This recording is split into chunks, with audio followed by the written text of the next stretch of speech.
సమాజంలో మనుషులందరి హృదయాలు కూడా శాంతిని వెతుకుతున్నాయి, విశ్రాంతిని వెతుకుతున్నాయి, సమాధానాన్ని వెతుకుతున్నాయి, నెమ్మదిని వెతుకుతున్నాయి.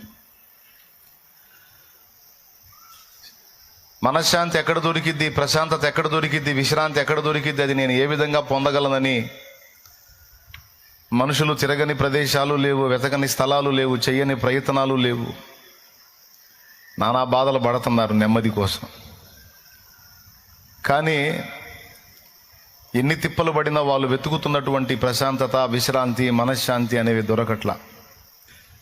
మనిషి ప్రశాంతత వెతుకుతూ, విశ్రాంతి వెతుకుతూ అశాంతి నుంచి బయటపడదామని ఎన్ని రకాల మార్గాలు వేసుకున్నాడో. ఇప్పుడు విశ్రాంతి ఎలా దొరికిద్ది, అశాంతి నుంచి ఎలా బయటపడాలి అని దీనికోసం మనుషులు వేసుకున్న మార్గాలు ఏవి చూసినా అవి మనకి పూర్ణ శాంతిని, పూర్ణ విశ్రాంతిని అయితే ఇచ్చేటట్టు కనపడట్లా. అంత టెంపరీ.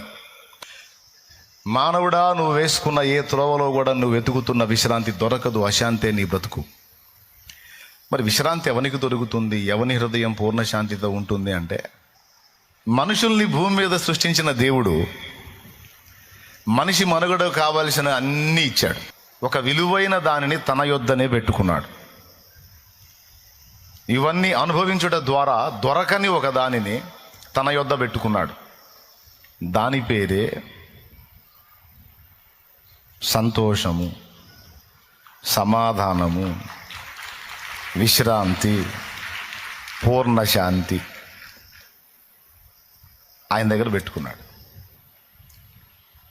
నీ సన్నిధిని సంపూర్ణ సంతోషము గలదు, నీ కుడి చేతిలో నిత్య సుఖములు గలవు.